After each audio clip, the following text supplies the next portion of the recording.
Hi everyone, it's Dennis back again with a new video.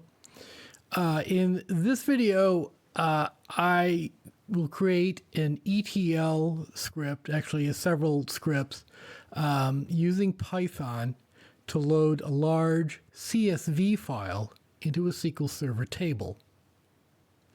Now, I loaded the same table in an earlier video, but I did it just using SQL Server Management Studio and its built-in import utility, which is fine. But I thought a lot of people you have to do ETLs on a regular basis. You want a more robust, more automated way to do that. Python is, of course, a really popular tool for that. So I thought I would make one of those, and then I'll walk you through what I did. Also, I used Copilot as an AI helper. I'm not going to pay for that. I'm not going to pay for ChatGPT or anything, at least not right now, maybe later. And as I've mentioned in earlier videos, I've been using it a lot because, of course, it's the big tool for all software developers. It was interesting. It definitely helped. And in my case, the last few assignments I've had, I did not use Python, so I kind of had to get back up to speed on it. And Copilot definitely helped with that. And as I'll show you in a moment, at first I created a very basic ETL loading script. But then I thought, well, let's make it a little more professional. Some error checking, in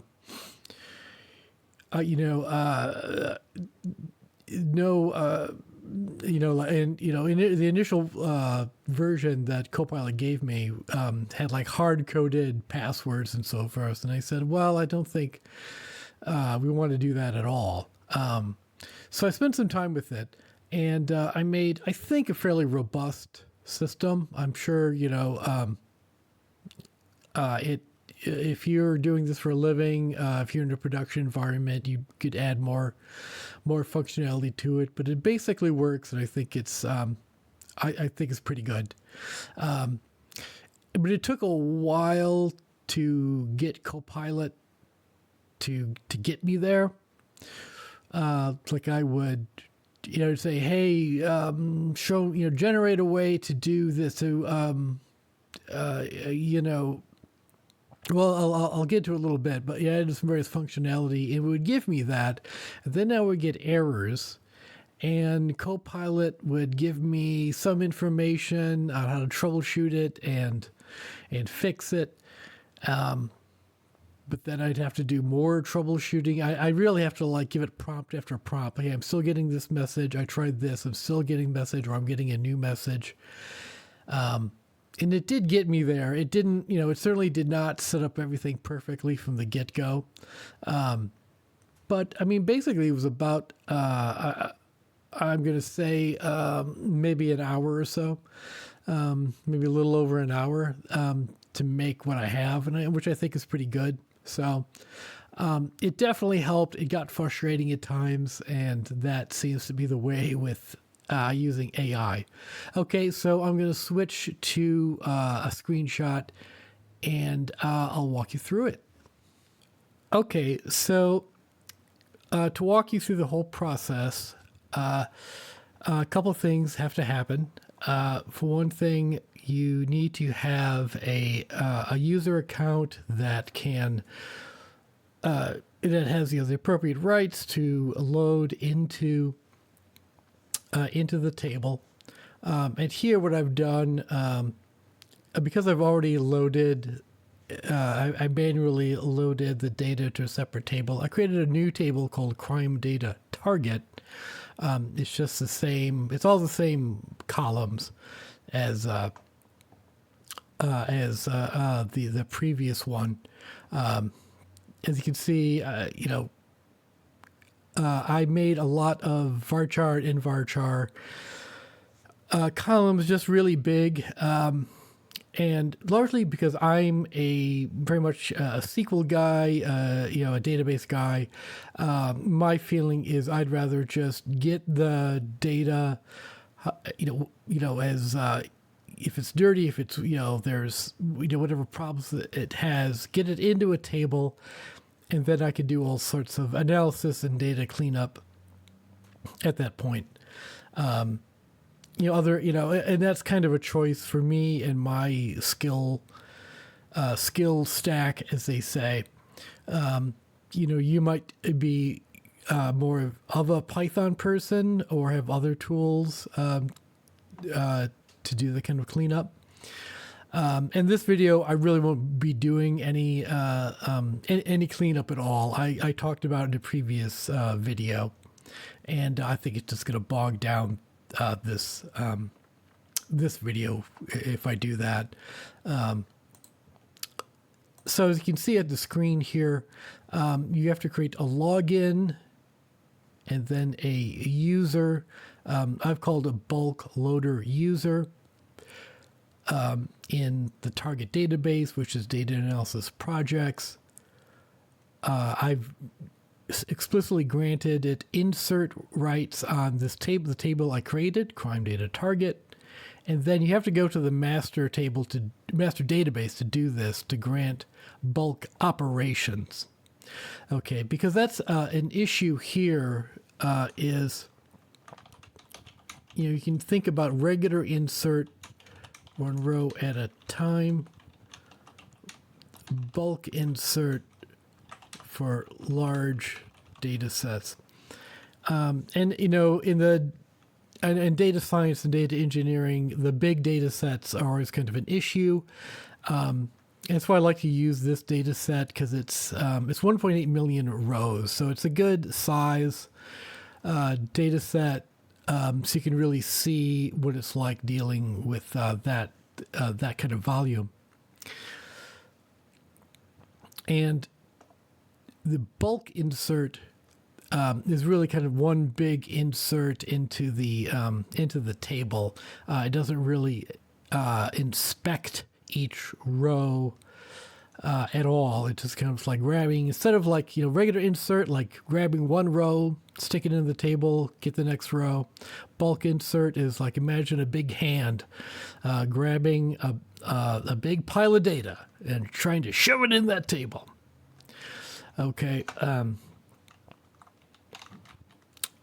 Just make a note here. The screen is one of the price you pay for bulk insert is you can't do row level error catching with if you're doing kind of regular insert one row at a time, error catching each row, you can have, like, if there's, you have a column that only accepts 50 characters, and guess what, you've got 52 characters in one row somewhere, that 1.8 million. If you're doing regular insert, you can have, that's going to bother me. If you're doing one row at a time, you can put that row that had a problem in its own file, in its own table, as you wish, and then let the process continue. Bulk insert, you cannot do that. It's all or nothing. If you get an error, your ETL is going to blow up, and you're going to have to figure out what that error is, and nothing got in there, and nothing will have been inserted into your table.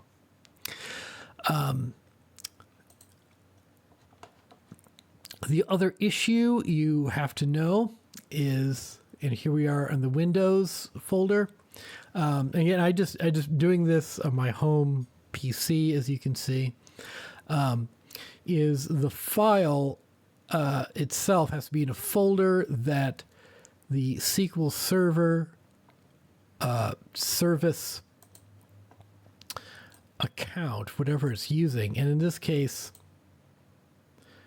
it's called just MSS SQL Server is the name of the Windows account, I should say, that SQL Server is going to be using to do stuff. And you can confirm what that account name is. As you can see, I went to Services and SQL Server. You actually see it right here, MS SQL Server. If you go to Properties and you go to Log On, you see right here, the account is NT Service /MS SQL Server. So that's the Windows account that is going to be doing stuff. And you just have to make sure that, I gave it full control. I guess I didn't really need full control, and you might not want to do that. I'm doing it at home, so it seemed okay to me. But I made sure I created this folder, ETL folder, and then I edited, added MS SQL Server. I made sure it had rights to do what it needed to do. And we'll get to this. So I created a folder, ETL folder, and I'll show this in a little, in a minute. Part of the functionality is I wanted the Python script to load the file and then move it to another folder as some sort of, as a way to know that that file had been loaded. Now let's look at, here's my Python project. As I mentioned in the intro, there's a lot of back and forth with Copilot, and I did some very simple. In fact, I can show you. Actually, it's not. Well, yeah. Let me show you. Sorry, but here, py Python ODBC is the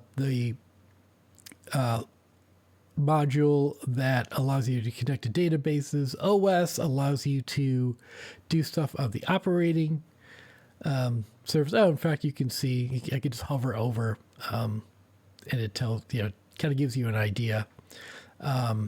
shutil, because I wanted to move the files around. I'll import OS twice. So you can see in this somewhat simpler one, I have the path name, small crime. I'll show you why I called it that. The table name, crime data target.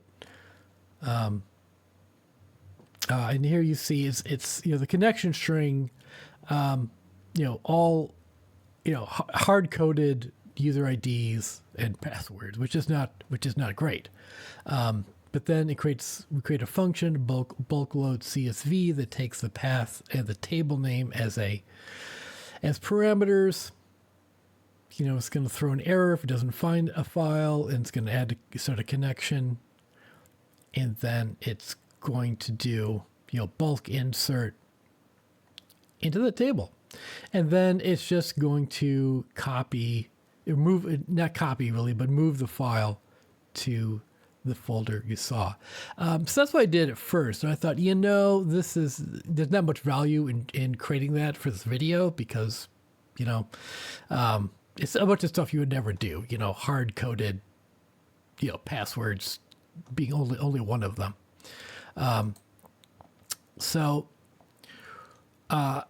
What we have is something much more robust. On the right-hand side of the screen, you should see, main.py is the startup file, and then there's another folder, ETL, that has a config file, interface, loader, bulk, loader, row-wise, etc. And as you can see, what I've done is I've moved we still have hard-coded path names. Here I call it big crime, and the name of the file and the target table are still there. We're still calling this function called load CSV that takes these and has the mode auto size threshold. What I wound up doing, I thought it would be a neat functionality, as it were, is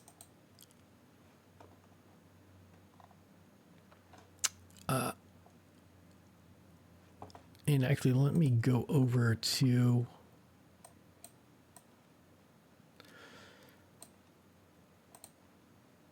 the folder. What I have in .env file here is where I've put the connection information. So, I guess, there's a couple of ways this can be done. I believe you can do Windows variables. There's a couple of ways. Here it's just kept in a separate file called .env. The server name, the database name, the username, and the password. And part of it is, of course, as you saw earlier, it has its own special, user account that has fairly restricted rights to do stuff.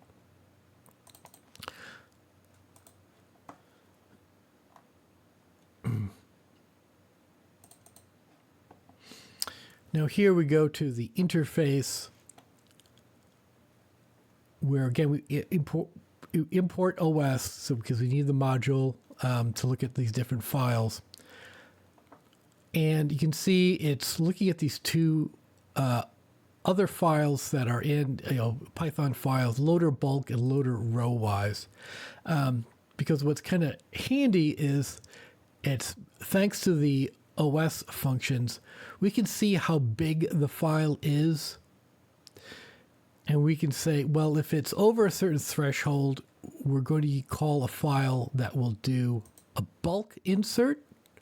And if it's below a certain size, we'll call the row-wise. This is what I'm calling it here. And row-wise, because we can check things row by row,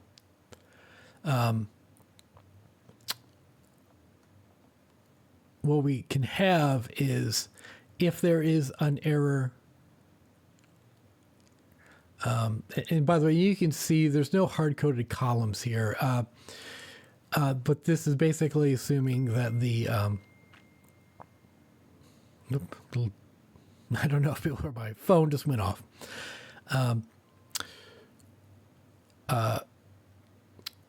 It's assuming that the column names in the file are the same as the tables, and it does an insert. And there is a table we're calling the rejects table. I didn't actually get any rejects in my testing so far. I should probably cause a reject just to demonstrate that. But as I mentioned, if you're doing the slower row by row insert, you can catch individual errors from individual rows, and you can say, put that in some table and then keep going. Whereas if you do it in bulk, you don't have that. You just got to get all of that. It all has to work, or the whole file has to be loaded correctly, or none of it is loaded. And as you can see, there's a couple other things I probably would add, and might add later, is right now I'm just moving the files to a folder called Files Loaded. I might add a date timestamp so you know exactly when it was added. And of course, another thing you could do here is also you could have another table that's just like date loaded, file name, errors, yes, no. You could make it much more robust, even than what I have here. But I thought it was very useful just to show you what I have. Like I said, there's no, we don't have any hard-coded any usernames or password. We have some optimization, so to make it's automated. Really big files will be it can be loaded in bulk, and smaller ones in a row by row, and that could be a parameter. It's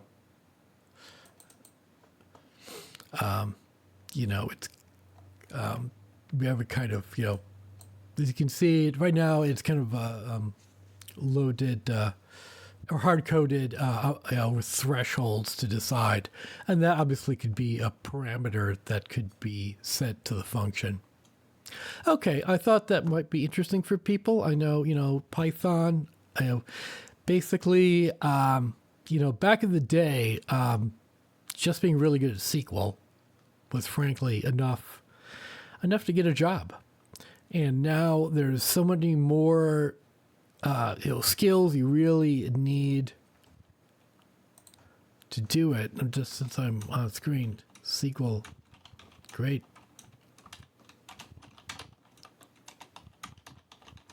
Not enough.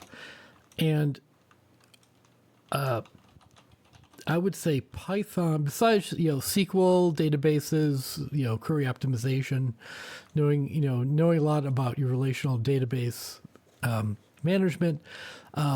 Python, I just see that all over the place. All the job descriptions I see are asking, do you have a lot of Python, particularly with ETL stuff, and of course you can do data analysis and a lot of things with Python.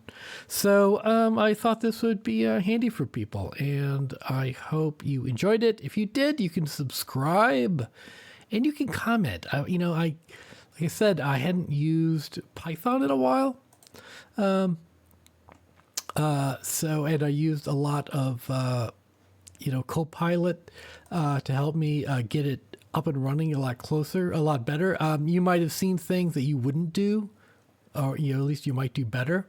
Feel free to comment with those. Okay, thank you very much, and I will talk to you all later.